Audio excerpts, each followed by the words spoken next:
नमस्कार दोस्तों, जय हिंद। स्वागत है आप सभी का यूपी रेगुलर क्लासेस के इस ऑनलाइन प्लेटफॉर्म पे। और जैसा कि आपको पता है कि यूपी पीसीएस आरओ या आरओ के संबंध में जो अभ्यास सीरीज चल रही है, जिसमें हम लोग 40,000 एमसीक्यू क्वेश्चंस के माध्यम से पूरे सिलेबस के रिवीजन और 1990 से लेकर 2024 तक के सभी प्रश्नों का एक्सप्लेनेशन कर रहे हैं। ठीक, तो उसी संबंध में जो आज की क्लास है वो रहने वाली है इंडियन पॉलिटी की। और पॉलिटी में रहने वाली है क्लास नंबर 10। इसके पहले 9 क्लासेस ऑलरेडी हो चुकी है, जिसपे हम लोगों ने काफी कुछ देख लिया है, पॉलिटी में काफी कुछ पढ़ लिया है। ठीक है, सभी की प्लेलिस्ट बनी हुई है, जाके एक बार जरूर पढ़ लेना। ठीक, तो चलिए शुरुआत करते हैं इस सेशन की। उससे पहले चैनल पे नए हैं, सब्सक्राइब, वीडियो को लाइक और शेयर जरूर कर देना इस वीडियो को। ठीक है, तो पिछले टर्न पे जहां से हम लोगों ने खत्म किया था, तो वहीं से हम लोग पॉलिटी आगे करते हैं। ठीक, तो इंडियन पॉलिटी का क्लास 10 का पहला प्रश्न आपके स्क्रीन पर ये रहा। बहुत ही अच्छा प्रश्न है, लेटेस्ट प्रश्न है, देखते हैं क्या कह रहा है। प्रश्न में पढ़ेंगे, निम्नलिखित में से कौन सा राज्य लोकसभा में सदस्य संख्या सही सुमेलित नहीं है। तो देखते हैं, पीसीएस जे में 2023 में आया हुआ क्वेश्चन है। इसका मतलब है कि लोकसभा में सभी कुछ तो पढ़ना ही है, लेकिन लोकसभा में सीटों की संख्या भी पढ़नी है। और लोकसभा में सीटों की संख्या की बात करें तो यूपी में सबसे अधिक सीटें हैं, कितनी? 80। गुजरात में 26 है, हिमाचल प्रदेश में 4 है, हरियाणा में 10 है, झारखंड में 16 नहीं है, झारखंड में 14 है। ठीक है, इस हिसाब से ऑप्शन डी बिल्कुल सही है। पिछले टर्न पे हम लोगों ने लोकसभा की बात की थी, तो उस पर मैंने काफी सीटें बता दी थी आपको। ठीक है, इसीलिए पिछला वीडियो जरूर देख लेना। आगे चलते हैं अगले प्रश्न में। अगला प्रश्न क्या कह रहा है, ये भी लेटेस्ट ही प्रश्न है, 21 में ही आया हुआ है, 2 बार आ चुका है। ठीक है, एक तरफ राज्य है और एक तरफ राज्यसभा में स्थान है, राज्यसभा की सीटें हैं, छत्तीसगढ़, झारखंड, तेलंगाना, उत्तराखंड। देखिए, आज हम लोग राज्यसभा की सीटें देखेंगे, और राज्यसभा की सीटें या कोई भी सीटें अगर पढ़नी है तो पढ़ना कैसे है। सबसे पहले आप यूपी के आसपास का देखो, यूपी के आसपास के सभी राज्यों की सीटें याद करो, और उसके बाद पूर्वोत्तर भारत का याद करो। पूर्वोत्तर भारत का सबसे पहले इतना कवर करो। अगर आपका मिलान करने को प्रश्न आएगा तो आपका प्रश्न बिल्कुल सही होगा। ठीक है, तो देखते हैं पहले क्या है। छत्तीसगढ़ में कितनी सीटें हैं? तो छत्तीसगढ़ में जो सीटें हैं वो हैं 5 हैं शायद, छत्तीसगढ़ में 5। तो 1 का 4 कर देंगे तो 1 का 4 एक ही में है, option B is the right. ठीक है, तो ये तो सीट हो गई। और बी का मतलब झारखंड का कितना कर देंगे? झारखंड का 3 कर देंगे, सॉरी 3 कह रहा हूं, 6। ठीक है, और लोकसभा में कितनी है? 14 है, और तेलंगाना में 7, और उत्तराखंड में 1। ठीक है, तो सबसे पहले राज्यसभा की सीटों को थोड़ा देख लेते हैं। तो जैसे मैंने कहा, राज्यसभा की सीटें किसकी देख रहे हैं? राज्यसभा, राज्यसभा की सीटें। या राज्यसभा की सीटें देखने से पहले हम लोग राज्यसभा के बारे में थोड़ी सी चर्चा कर लेते हैं ना। राज्यसभा, देखिए, पहली चीज, राज्यसभा का जो उल्लेख है वो भाग 5 में है, भाग 5 में है। आर्टिकल, राज्यसभा का उल्लेख आर्टिकल 80 में है, लोकसभा का उल्लेख आर्टिकल 81 में है, और राज्यसभा का 80 में है। क्लियर है? गठन, राज्यसभा का गठन कब होता है? तो अप्रैल 1952, अप्रैल 1952 में इसका गठन होता है। लेकिन राज्यसभा का नाम क्या इंपॉर्टेंट है? राज्यसभा का नाम राज्यसभा कब पड़ा था? राज्यसभा का नाम राज्यसभा कब पड़ा था? तो ये पड़ा था 2 साल बाद, 1954, 1954 में। उसके पहले क्या कहते थे? तो पूर्व नाम, पूर्व नाम क्या था? Council of state, council of state. जैसे मैंने लोकसभा में बताया था, क्या नाम था? House of the people. ठीक है, और राज्यसभा को और क्या क्या कह सकते हैं? राज्यसभा को हम लोग उच्च सदन बोलते हैं, उच्च सदन। द्वितीय सदन भी कह देते हैं, द्वितीय सदन। स्थायी सदन है ये, क्या है? स्थायी सदन। ठीक, ये चीजें आपको ध्यान रखनी थोड़ी सी। कार्यकाल की अगर बात करें कार्यकाल, किसका कार्यकाल? सदस्यों का। सदस्यों का कार्यकाल कितना होता है? 6 वर्ष होता है। देखिए यहां से दो टाइप के प्रश्न बनते हैं। क्या अगर आपसे पूछा जाए कि राज्यसभा का कार्यकाल कितना होता है, तो भाई साहब वो कोई कार्यकाल नहीं है, राज्यसभा का निश्चित कार्यकाल नहीं। क्यों? क्योंकि एक स्थायी सदन है। लेकिन अगर राज्यसभा के सदस्यों का कार्यकाल पूछा जाए तब आप 6 वर्ष बताओगे। एक तो क्वेश्चन को अच्छे से पढ़ के बताना है। उसके बाद अगर देखा जाए, यहीं पर देख लेते हैं योग्यता। योग्यता के बारे में देख लेते हैं। तो योग्यता में क्या है? पहला यही है कि भारत का नागरिक हो, भारत का नागरिक हो। दूसरा, एज 30 वर्ष हो। एज उसकी कितनी होनी चाहिए? 30 वर्ष की, तब वो राज्यसभा का सदस्य बनने योग्य है। लोकसभा में 25 वर्ष होनी चाहिए। ठीक ठीक है, तो इतनी चीजें याद रखनी है और फिर आगे हम लोग खुद ही देखेंगे। सबसे पहले हम लोग देख रहे थे सीटें। तो सबसे पहले अगर देख लें, ये है उत्तर प्रदेश। उत्तर प्रदेश, उत्तर प्रदेश में फिर अब हम लोग सीटें देखेंगे। तो चलें आस पड़ोस पूरा देखते हुए चलते हैं। तो एक पड़ता है हरियाणा, क्या है? हरियाणा है। एक पड़ता है राजस्थान, ऊपर क्या है? उत्तराखंड है, उत्तराखंड। इधर क्या है? बिहार है। बिहार से कटा हुआ झारखंड है। नीचे क्या है? मध्य प्रदेश। मध्य प्रदेश से कटा हुआ छत्तीसगढ़। और ऊपर हिमाचल प्रदेश, इधर लिख देते हैं इसको। इधर हरियाणा, इधर जो है हिमाचल प्रदेश। ठीक है, तो पहले इनका देख लेते हैं, क्योंकि यूपी की चीजें आपको याद रहती है, तो पहले इसका देख लो। तो सबसे पहले उत्तर प्रदेश। उत्तर प्रदेश में सीटों की संख्या कितनी है? हम लोग यहाँ राज्यसभा की सीटें देख रहे हैं। राज्यसभा की सीटें उत्तर प्रदेश में 31 सीटें हैं। कितनी है? 31 सीटें। ठीक है, उसके बाद छत्तीसगढ़ में 5 सीटें हैं। छत्तीसगढ़ में 5 सीटें हैं। ठीक है, उसके बाद उत्तराखंड में 3 सीटें हैं। उत्तराखंड में 3 सीटें हैं। झारखंड में 6 सीटें हैं। ठीक है, राजस्थान में 10 सीटें हैं। मध्य प्रदेश में 11 सीटें हैं।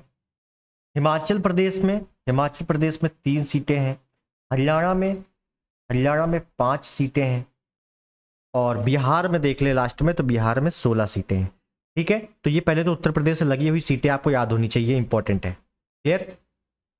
अब थोड़ा सा अगर पूर्वोत्तर राज्यों के देख लें, तो पूर्वोत्तर राज्यों में हम लोग देख लेंगे अरुणाचल प्रदेश,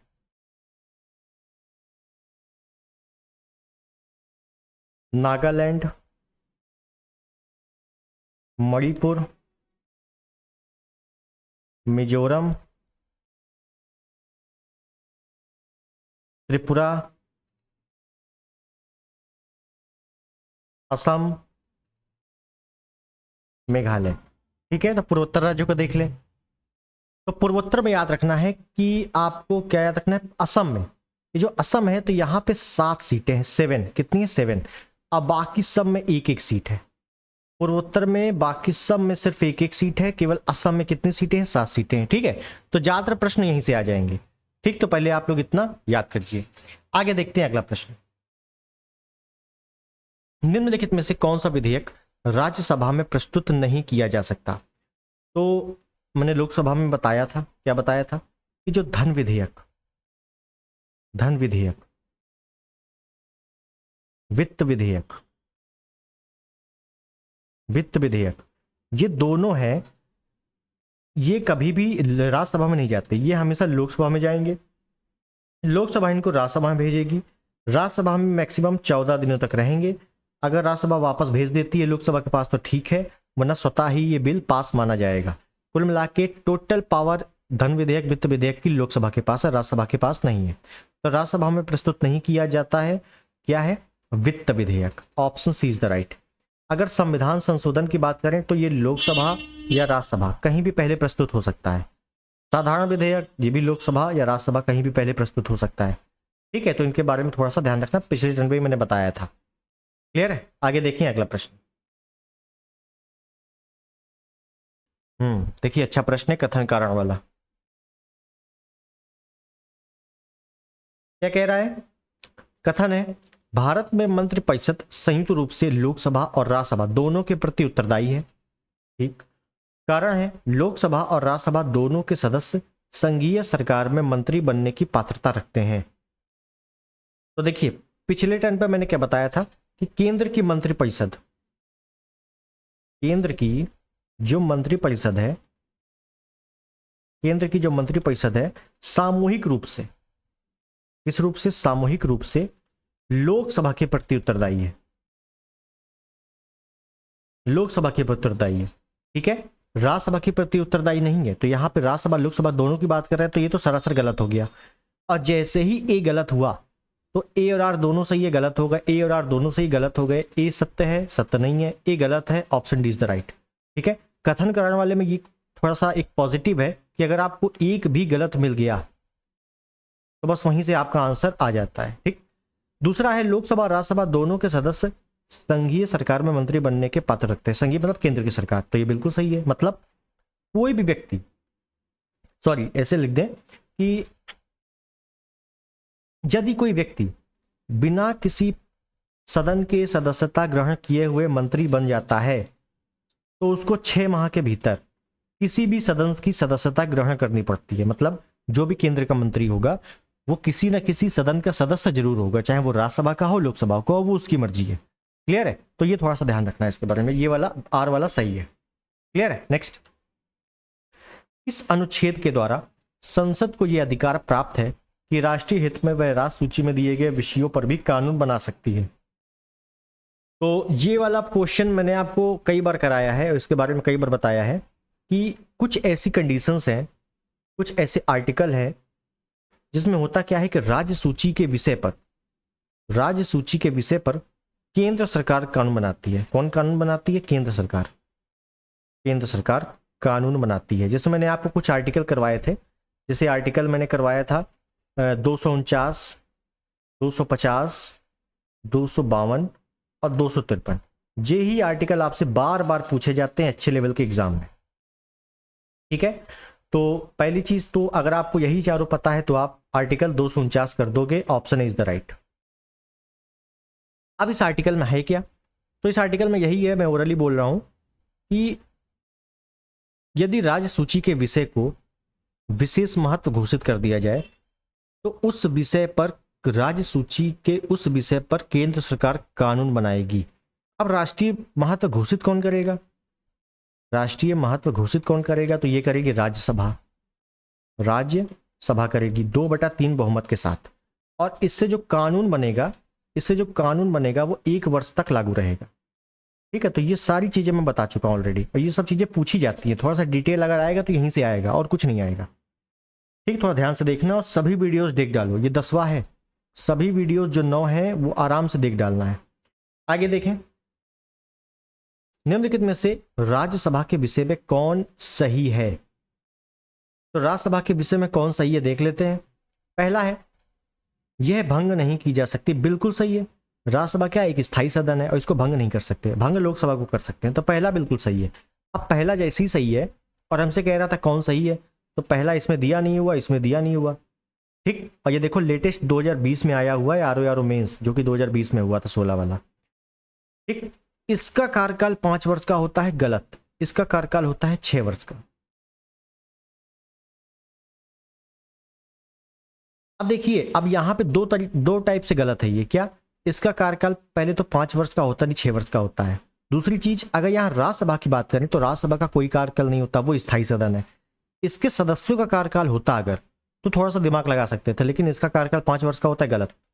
ठीक, प्रत्येक 2 वर्ष बाद इसके 1/3 सदस्यों का कार्यकाल समाप्त हो जाता है। बिल्कुल सही है। क्या होता है कि 6 वर्ष का होता है। अब प्रत्येक 2 वर्ष बाद इसके जो 1/3 सदस्य है वो रिटायर, मतलब अवकाश ग्रहण करते हैं। क्या करते हैं? अवकाश ग्रहण करते हैं। और नए नए सदस्य आते रहते हैं, पुराने जाते रहते हैं। तो इस वजह से क्या है, ये स्थायी है। ठीक है, इसके सदस्य 25 वर्ष से कम आयु के नहीं होंगे। गलत। क्यों? क्योंकि मिनिमम एज कितनी है? 30 वर्ष है, 25 वर्ष नहीं। तो ये भी आपका गलत हो गया। तो 1 और 3 सही है, तो option C is the right है। Simple question. नेक्स्ट, राज्यसभा के सदस्य का कार्यकाल कितने वर्ष का होता है? देखो आ गया, 6 वर्ष का होता है। ठीक है, और बस इतनी चीजें हैं, याद रखना है। ठीक है, 6 वर्ष का। आगे चले। अनुच्छेद 249 के खंड 1 के अंतर्गत पारित प्रस्ताव निम्नलिखित में से किसने किससे अधिक समय के लिए प्रवृत्त नहीं रहेगा। मतलब हमसे ये पूछ रहा है कि आर्टिकल 249 के तहत जो भी कानून बनेगा वो कितने समय तक लागू रहेगा। मैंने आपको अभी बताया है, 2-3 वीडियो में बता भी चुका हूं कि 249 के तहत ये है कि अगर राष्ट्र सूची के विषय को विशेष महत्व घोषित कर दिया जाए तो उस पर केंद्र सरकार कानून बनाएगी और वो 1 वर्ष तक लागू रहेगा। Option D is the right. Clear. Next, राष्ट्रपति राज्यसभा हेतु कितने सदस्यों को मनोनीत कर सकते हैं। Important question. तो देखिए, राज्यसभा में कुल मनोनीत सदस्य कितने होते हैं? 12 होते हैं। मनोनीत सदस्य कितने होते हैं? 12 होते हैं। ठीक है, राज्यसभा में 12 मनोनयन पूछेगा। ये प्रावधान कहां से लिया गया है 12 मनोनयन वाला?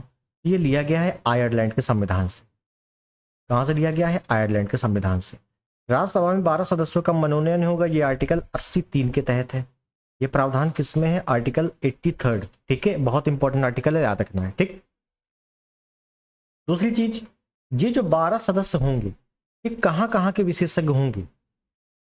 12 सदस्य ध्यान रखना है, ये 4 क्षेत्रों के विशेषज्ञ होते हैं। कौन कौन से? साहित्य, विज्ञान, कला, समाज सेवा। तो ये जो 12 सदस्य मनोनीत होते हैं राज्यसभा में, ये 4 क्षेत्रों के विशेषज्ञ होते हैं, साहित्य, विज्ञान, कला, समाज सेवा। कौन करेगा नियुक्ति? राष्ट्रपति मनोनीत करते हैं। ठीक।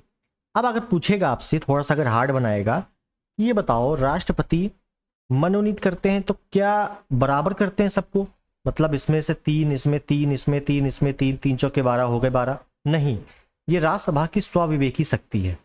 ध्यान रखना है, मैं लिख नहीं रहा हूं, मैं बोल रहा हूं कि इन क्षेत्रों से कितने सदस्य, किस क्षेत्र से कितने सदस्य लेने हैं, ये राज्यसभा की स्वविवेकी शक्ति है। वो चाहे तो साहित्य से केवल 1 लेगा, बाकी से बंटवारा कर लेगा, या साहित्य से हो सकता है 12 के 12 साहित्य से ही ले ले, वो उसकी इच्छा है। क्लियर है? तो ये थोड़ा सा पॉइंट ध्यान रखना है। आगे देखिए अगले प्रश्न पे, राज्यसभा किसके द्वारा भंग की जा सकती है? राष्ट्रपति द्वारा, प्रधानमंत्री द्वारा, मंत्रिपरिषद द्वारा, उपयुक्त में से किसी के द्वारा नहीं। Option D is the right. क्यों? राज्यसभा क्या है? स्थायी सदन है। अब स्थायी सदन है तो इसको कभी भी भंग नहीं कर सकते। क्लियर है? सिंपल है, option D is the right है। चलिए आगे देखें। राज्यसभा के लिए प्रत्येक राज्य के प्रतिनिधियों का निर्वाचन कौन करता है? राज्यसभा के सदस्यों का निर्वाचन, राज्यसभा के सदस्यों का निर्वाचन कौन करता है? बहुत अच्छे से ध्यान रख लेना है। विधानसभा के सदस्य, विधानसभा के निर्वाचित सदस्य, विधानसभा के निर्वाचित सदस्य इसको वोट करते हैं। यह प्रावधान कहां से लिया गया है? इंपॉर्टेंट, यह प्रावधान कहां से लिया गया है? यह लिया गया है प्रावधान दक्षिण अफ्रीका से। वही दक्षिण अफ्रीका जहां से संविधान संशोधन लिया गया है, वहीं से यह प्रावधान भी लिया गया है कि राज्यसभा में जो निर्वाचन पद्धति है, यह निर्वाचन कौन करेगा? तो विधानसभा के निर्वाचित सदस्य करेंगे राज्यसभा के सदस्यों के निर्वाचन। ठीक है, तो ऑप्शन डी पहली बात तो यहां पे सही है। क्लियर है? ध्यान रख लेना इसका। आगे देखेंगे अगले प्रश्न पे, राज्यसभा का पदेन सभापति होता है। राज्यसभा का पदेन सभापति कौन होता है? तो राज्यसभा का पदेन सभापति होता है उपराष्ट्रपति। उपराष्ट्रपति राज्यसभा का सदस्य नहीं होता। ठीक है, ये पॉइंट ध्यान रखना है कि पूछा जाता है कि ऐसा कौन सा सदन है जिसका अध्यक्ष उसका सदस्य नहीं होता, तो उपराष्ट्रपति राज्यसभा का सदस्य नहीं है। मैं यहां लिख देता हूं, उपराष्ट्रपति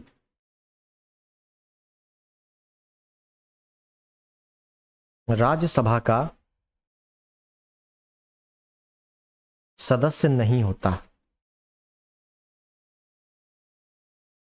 केवल इसकी योग्यता में जो लिखा हुआ है ना, वो लिखा हुआ है कि राज्यसभा में सदस्य बनने की योग्यता रखता हो। राज्यसभा में सदस्य बनने की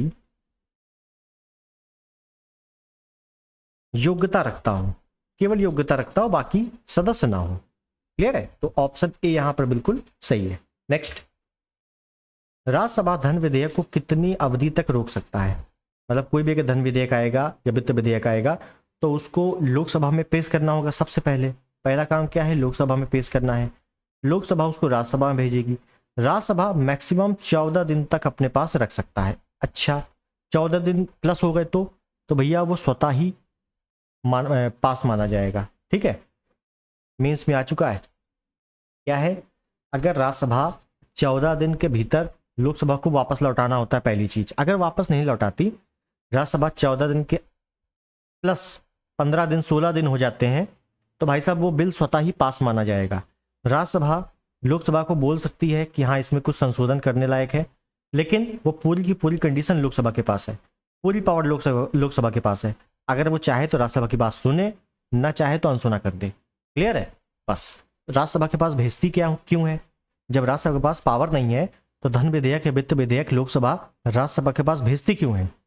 एक फॉर्मेलिटी के तौर पे, बस, और कुछ नहीं है। क्लियर? नेक्स्ट, राज्यसभा को लोकसभा में समतुल्य शक्ति नहीं प्राप्त है। मतलब राज्यसभा को लोकसभा के बराबर शक्ति नहीं प्राप्त है। किस मामले में? राष्ट्रपति के विरुद्ध महाभियोग चलाने में, उच्चतम न्यायालय के न्यायाधीशों को हटाने में, धन विधेयक पारित करने में, या संविधान संशोधन पारित करने में। जो महाभियोग है ये कहीं भी पेश किया जा सकता है, पहले राज्यसभा लोकसभा, तो ये तो नहीं होगा। उच्चतम न्यायालय के न्यायाधीशों को हटाने के लिए भी जो प्रस्ताव होता है वो राज्यसभा लोकसभा कोई भी पेश करती है, तो ये भी नहीं होगा। आगे हम लोग देखेंगे। संविधान संशोधन विधेयक पहले कहीं भी पेश किया जा सकता है, लेकिन धन विधेयक हमेशा हमेशा पहले लोकसभा में ही पास होगा। राज्यसभा के पास केवल फॉर्मेलिटी के तौर पर जाएगा। ठीक है, तो ऑप्शन सी यहां पर बिल्कुल सही है। क्लियर? नेक्स्ट, केंद्र राज्य सूची के विषय पर विधान बना सकती है। विधान मतलब कानून बना सकती है। तो केंद्र सरकार राज्य सूची के विषय पे कब कब कानून बना सकती है? मैंने आपको सारी कंडीशन बता दी है, अब आप आराम से पढ़िए। पहला है, यदि संसद संकल्प पारित करके यह घोषित करे कि ऐसा करना राष्ट्र हित में आवश्यक है। तो राष्ट्र हित में आवश्यक है ऐसा तो नहीं था। यदि राष्ट्रपति ऐसा एक आदेश पारित करे, राष्ट्रपति का आदेश तो कोई मान्य नहीं इसमें। यदि उच्चतम न्यायालय का तो बिल्कुल ही मान्य नहीं है। यदि राज्यसभा उपस्थित और मत देने वाले सदस्यों के 2/3 बहुमत, इंपॉर्टेंट क्या है, 2/3 बहुमत से संकल्प पारित करके यह घोषित करे कि राष्ट्र हित में यह आवश्यक है कि संसद राज्य सूची में वर्णित किसी विषय पर विधि बना सकती। Option D is the right. पहला गलत है। ठीक है, क्यों? संसद नहीं पारित करेगी। संसद में लोकसभा राज्यसभा दोनों आ गए ना, यहां केवल राज्यसभा पारित करेगी, तब ये हो सकता है। और ये कंडीशन मैंने बताई थी आर्टिकल 249। क्लियर? नेक्स्ट,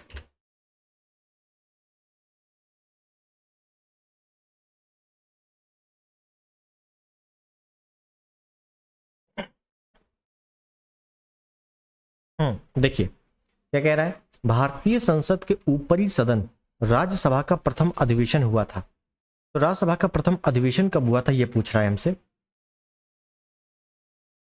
मैंने आपको बताया था राज्यसभा का जो गठन होता है कब होता है? अप्रैल 1952, अप्रैल 1952 में। और इसके बाद क्या होगा? प्रथम अधिवेशन शुरू होगा। तो अप्रैल के बाद मई, तो मई में अधिवेशन शुरू होता है 13 मई 1952। ये डेट याद रखनी है, अगर आपको याद थी अच्छी बात है, नहीं याद है तो याद रख लेना आप। क्यों? क्योंकि कई लोग अप्रैल याद करके जाएंगे और कर देंगे, उपयुक्त में से कोई नहीं। तो डी वाला नहीं होगा, 13 मई 1952 होगा। क्लियर है? नेक्स्ट, भारत के प्रधानमंत्री को राष्ट्रपति डैश करता है। भारत का प्रधानमंत्री को राष्ट्रपति क्या करता है? नामांकित करता है, निर्वाचित करता है, नियुक्त करता है, चयनित करता है। याद रखना है नियुक्त करता है। जैसे हम लोग पढ़ते नहीं है कि प्रधानमंत्री की नियुक्ति कौन करता है? राष्ट्रपति। ठीक है, तो क्या करता है? नियुक्ति करता है। आर्टिकल 75 फर्स्ट के तहत। और एक याद रख लेना और कि राष्ट्रपति को कार्य में सलाह देने के लिए क्या? सलाह देने के लिए एक मंत्री परिषद होगी जिसका जो प्रधान होगा, मंत्री परिषद का जो प्रधान होगा वो होगा प्रधानमंत्री। कौन होगा? प्रधानमंत्री। ठीक, ये बात कही गई है आर्टिकल 74 में। लेकिन आर्टिकल 75 में क्या है कि राष्ट्रपति प्रधानमंत्री की नियुक्ति करेगा और प्रधानमंत्री के कहने पर अन्य मंत्रियों की नियुक्ति करेगा। कौन? राष्ट्रपति। तो कुल मिला के जो मंत्री है, मंत्रिपरिषद है, प्रधानमंत्री है, ये राष्ट्रपति के प्रसाद प्रयत्न कार्य करते हैं। ठीक है, तो यहाँ पे एक पॉइंट बना के लिख लेना है कि केंद्र की मंत्रिपरिषद में लिख लो पूरा कि प्रधानमंत्री भी मंत्रिपरिषद में आ जाएगा ना। तो मंत्रिपरिषद राष्ट्रपति के प्रसाद पर्यंत कार्य करती है। क्लियर है? तो ऑप्शन सी पहले तो यहां पे सही है। आगे देखें, प्रधानमंत्री कार्यकाल पीएमओ के संबंध में निम्नलिखित में से कौन सा कथन सत्य है? देखते हैं कौन सा सत्य है। यह 1977 में अस्तित्व में आया था पीएमओ। तो पीएमओ क्या 1977 में अस्तित्व में आया था? बिल्कुल सही है, 1977 में ही अस्तित्व में आया था। इसका प्रधान कैबिनेट सचिव होता है। गलत है, इसका प्रधान जो होता है वो मुख्य सचिव होता है, मुख्य सचिव, ना कि कैबिनेट सचिव। दूसरा गलत है, तो option C is the right. ठीक है, लेटेस्ट क्वेश्चन है, हो सकता है आगे आने वाले एग्जाम में देखने को मिल जाए। क्लियर है? चलिए आगे देखें। भारतीय संविधान के संदर्भ में निम्नलिखित कथनों पर विचार कीजिए। ठीक है, करते हैं विचार। पहला है, संघ मंत्रिपरिषद लोकसभा के प्रति सामूहिक रूप से उत्तरदायी होगा। तो पहला जो है बिल्कुल सही है कि जो केंद्र की मंत्रिपरिषद होती है वो सामूहिक रूप से लोकसभा के प्रति उत्तरदायी होती है। ये मैंने बताया था आपको, बिल्कुल सही है, कंफर्म है। संघ के मंत्री मतलब केंद्र के मंत्री प्रधानमंत्री के प्रसाद प्रयत्न अपने पद पर धारण करेंगे। गलत, प्रधानमंत्री नहीं, राष्ट्रपति। अभी बताया ना, राष्ट्रपति के प्रसाद प्रयत्न होते हैं पूरा मंत्रिपरिषद, चाहे वो प्रधानमंत्री आ जाए चाहे मंत्री आ जाए। दूसरा सरासर गलत है, इसका मतलब है option is the right. Clear है?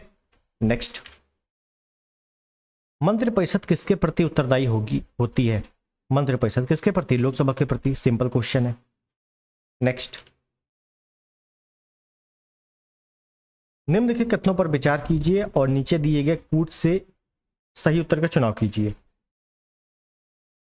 ठीक है, करते हैं चुनाव सही उत्तर का। क्या कह रहा है? पहला है, संघ की कार्यपालिका शक्ति प्रधानमंत्री में निहित है। तो क्या संघ की कार्यपालिका शक्तियां प्रधानमंत्री में निहित है? गलत, किस पे निहित है? राष्ट्रपति में निहित है। आर्टिकल 53 में कहा गया है। तो पहला तो सरासर गलत हो गया। बिल्कुल सिंपल है, अगर आपने राष्ट्रपति हल्का सा भी पढ़ा है आपको पता है कि केंद्र की कार्यपालिका शक्तियों का प्रधान कौन होता है? राष्ट्रपति होता है, आर्टिकल 53 के तहत। तो पहला गलत हो गया है और पहला इसमें दिया है, मतलब ये गलत हो गया। पहला इसमें दिया है, पहला इसमें दिया है, बस option C is the right. अब 2 3 4 क्या है देखने की भी जरूरत नहीं है, आंसर आ गया है। लेकिन फिर भी देख लेते हैं। प्रधानमंत्री की नियुक्ति राष्ट्रपति द्वारा की जाती है, बिल्कुल सही है। प्रधानमंत्री मंत्रिपरिषद के प्रधान होते हैं, मतलब मंत्रिपरिषद का जो हेड होता है वो प्रधानमंत्री होता है, बिल्कुल सही है। यह आवश्यक नहीं है कि नियुक्ति के समय प्रधानमंत्री संसद के किसी सदन का सदस्य हो, बिल्कुल सही है।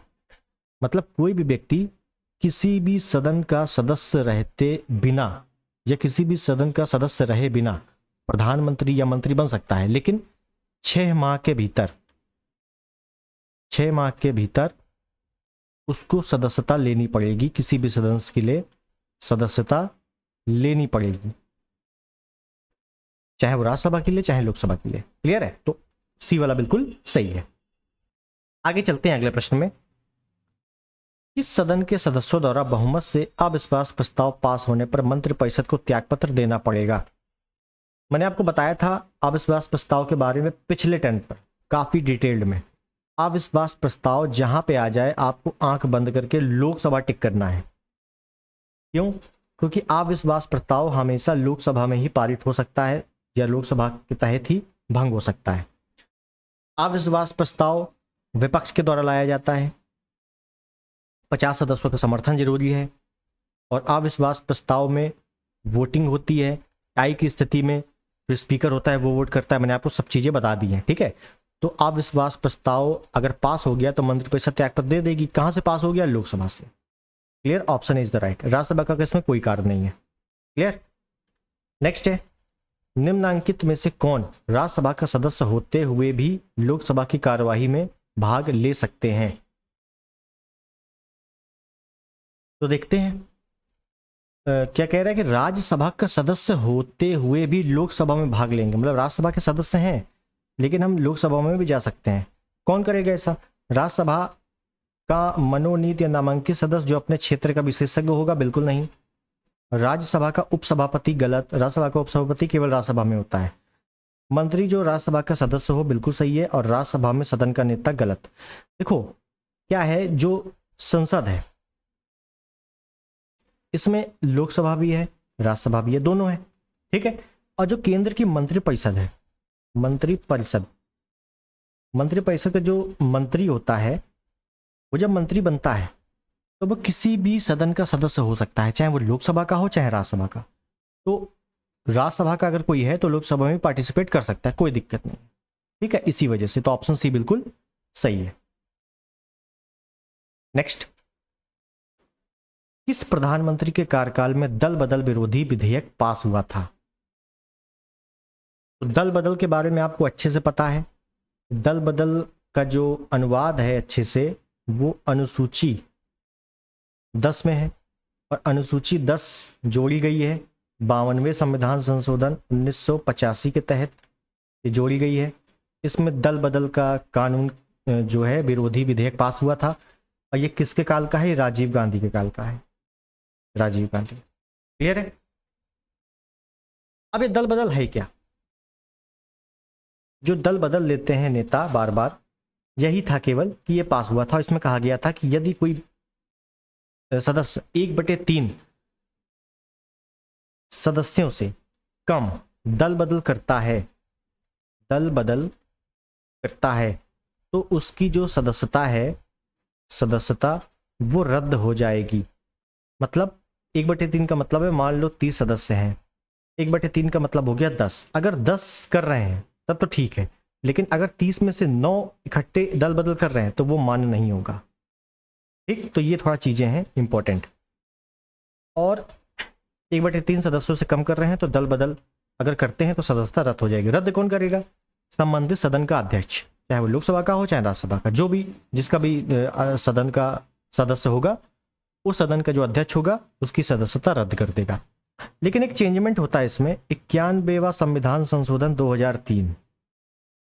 91वां संविधान संशोधन 2003 के तहत क्या किया जाता है? यही 1/3 को 2/3 सदस्य कर दिया जाता है, 2/3 सदस्य।